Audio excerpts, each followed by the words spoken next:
Fala meninos e meninas, eu sou o professor Beto. Hoje nós vamos falar sobre força de atrito. Então vamos lá. Olha, aqui nós temos força de atrito e em vários jeitos. Então vamos analisar.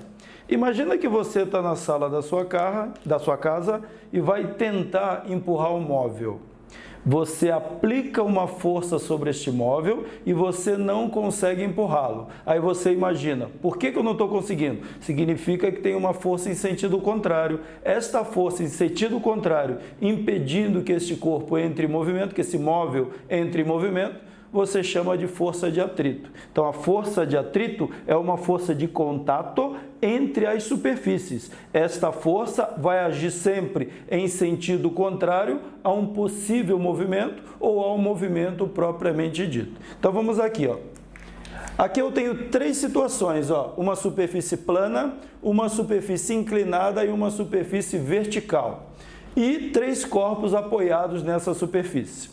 Então, quando você imagina a força de atrito, você imagina assim, quando o corpo é muito pesado, o atrito é maior, ou seja, é mais difícil colocar em movimento. Realmente é isso. Então, a força de atrito depende do peso do corpo? Depende sim. Mas vamos analisar as três situações aqui, ó. Aqui nós temos a força-peso agindo aqui, ó. Força-peso. E se está em contato com a superfície, tem a força normal aqui. Aqui nós temos a força peso. Se está em contato com a superfície inclinada, a força normal está aqui, ó. E aqui nós temos a força peso e a superfície de contato é vertical, então a força normal está aqui, ó. A força normal é sempre perpendicular à superfície de contato. Então, olha aqui. Nesta situação, o atrito está entre essas duas superfícies aqui, ó. Então, nós não podemos falar que é igual ao peso do corpo. Aqui também, ó, o peso está aqui e a normal está aqui. O contato está aqui, ó. Então, nós não podemos falar que a força de atrito depende do peso exclusivamente. Já aqui, sim. Mas vejam que a normal está na direção do contato dos corpos, tanto aqui, quanto aqui, quanto aqui. Então, é melhor falarmos que a força de atrito depende não do peso do corpo, e sim da normal, que é a força que a superfície exerce sobre o corpo. Então, força de atrito depende da força normal. Dependendo do tipo de superfície, você vai ter a força normal tendo um determinado valor. Bom, aqui, ó, nós temos o seguinte, ó, nesta primeira situação, a força normal é igual ao peso. Nessa situação, eu não posso falar que a força normal é igual ao peso. A força normal é igual a uma projeção do peso. E aqui também, a força normal não é igual ao peso. A força normal é igual a uma força que está sendo aplicada aqui para segurar esse corpo.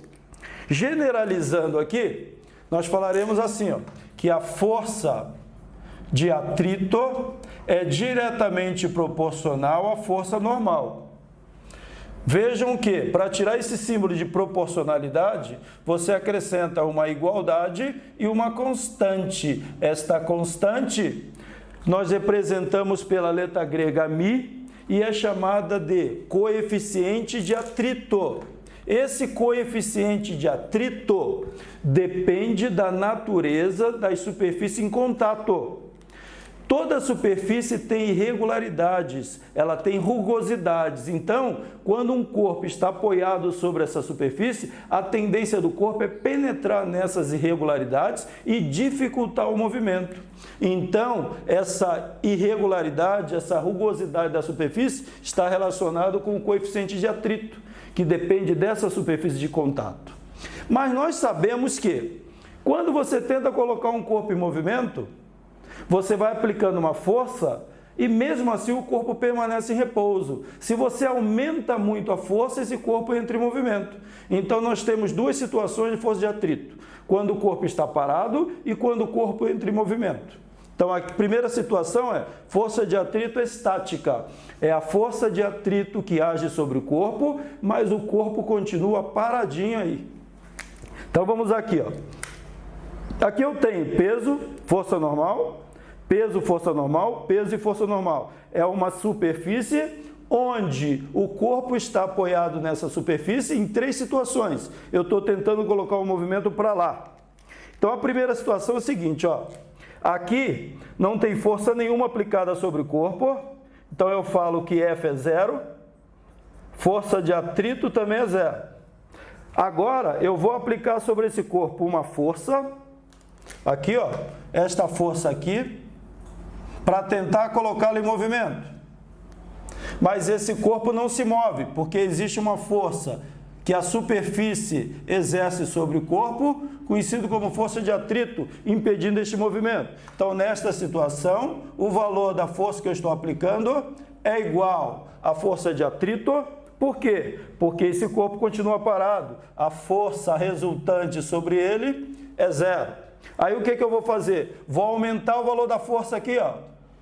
Aumentei o valor da força, F'. Esse corpo continua parado, então significa que existe uma força de atrito em sentido contrário, Φ'. O corpo continua parado, isso significa que F' é igual a Φ'. Por quê? Porque se ele está parado, a resultante é nula. Então, nessas 3 situações, o corpo continua paradinho aí. Isso significa que a força de atrito depende da força normal que está sendo aplicada aqui. Então, a força de atrito é igual a μ estático multiplicado pela normal. Por que estático? Porque esse corpo está paradinho aqui nessa situação. Então, a força de atrito estática, vou colocar o Ezinho aqui para indicar que é estática, é igual a μ estático multiplicado pela normal. O jeito de calcular, tanto estático e dinâmico, é o mesmo. Força de atrito é μ multiplicado pela normal. Coeficiente de atrito. Esse estático aqui indica que o corpo está paradinho nessa situação. Aí o que vai acontecer agora? Eu vou aumentar o valor desta força aqui. Vou colocar aqui, ó, um F, 2 linhas aqui. Aí o que vai acontecer? Este corpo entra em movimento. Então vai ocorrer aqui um movimento. Isto significa que esta força de atrito aqui, que era máxima mantendo este corpo parado, diminui, dando origem à força de atrito dinâmica ou estática. Ou seja, esta daqui é a força de atrito máxima que mantém um corpo parado. Aqui está a força de atrito máxima que mantém o corpo parado.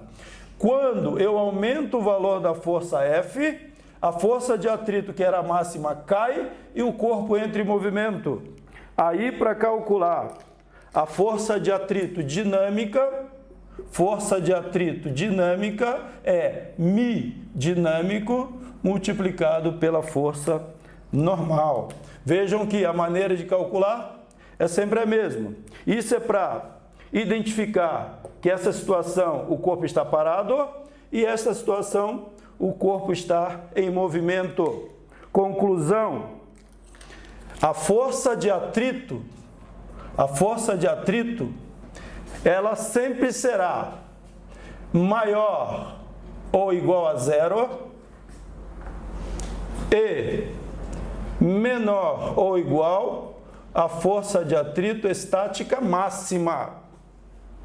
E a força de atrito, ela sempre será igual, força de atrito sempre será igual à força de atrito dinâmica quando o corpo estiver em movimento.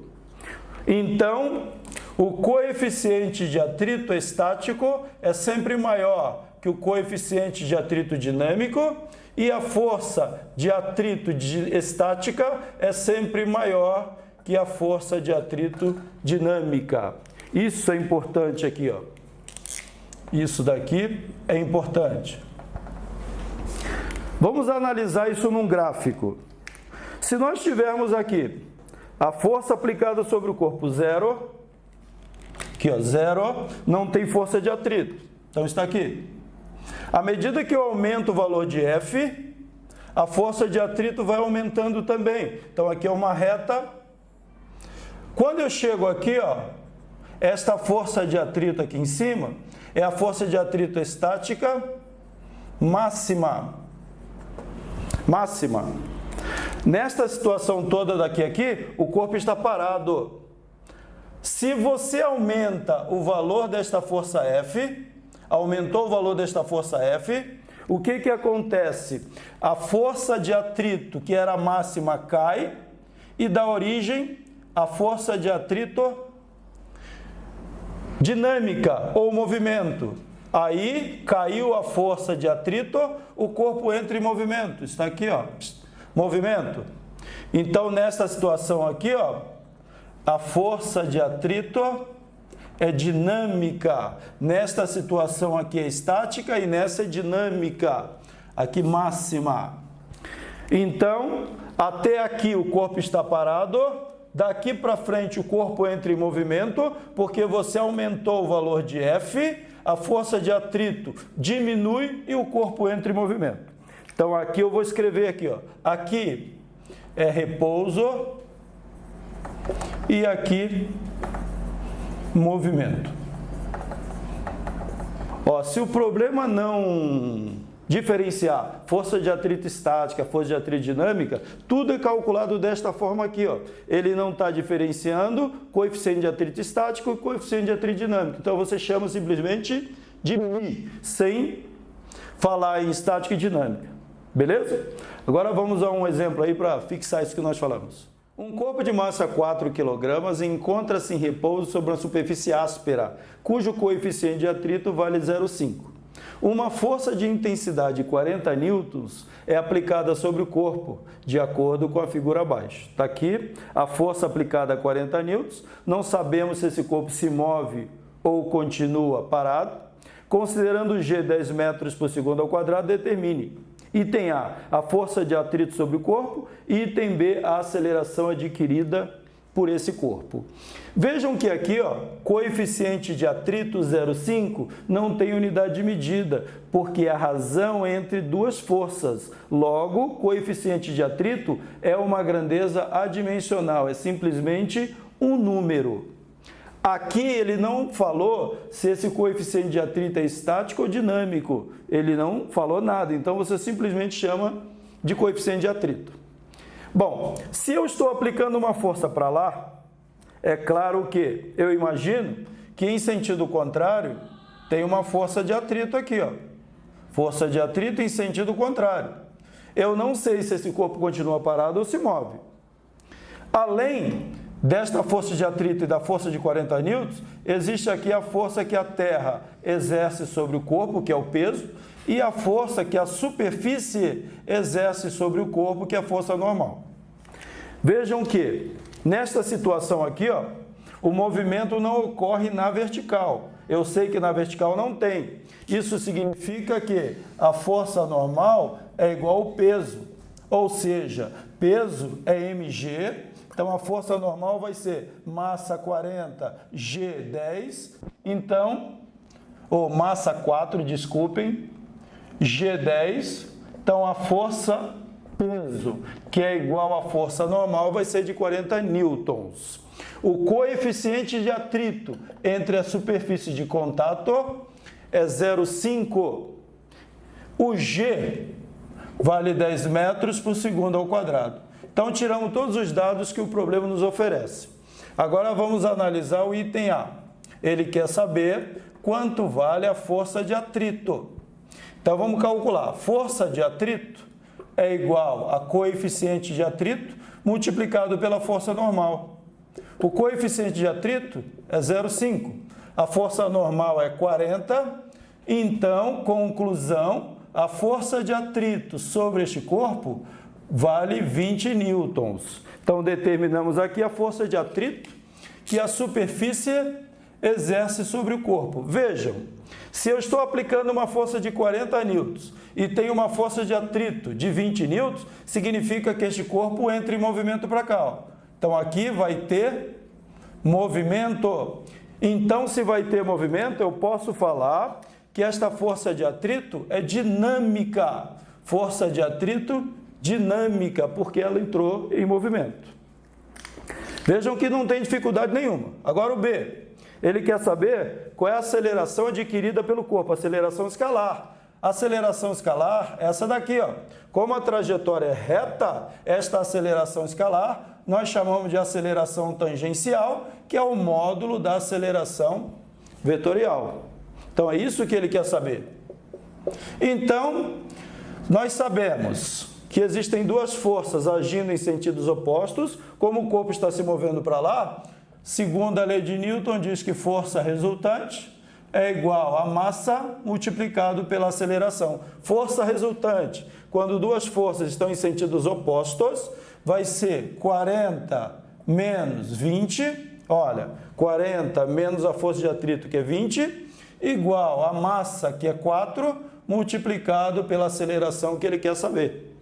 Aqui vai dar 40 menos 20, 20, dividido por 4, porque o 4 está multiplicando, passa para cá dividindo. Conclusão, a aceleração adquirida por esse corpo é de 5 metros por segundo ao quadrado. Então está aqui, tranquilinho, tranquilinho, mistério nenhum. Não esqueçam que aqui não tem movimento, essa força é igual a essa, hein? Tranquilo, é isso que eu queria passar para vocês aí. Não esqueçam de se inscrever no canal, ativar aquele sininho e dar o joinha para alimentar esse canal aí. Valeu, galera!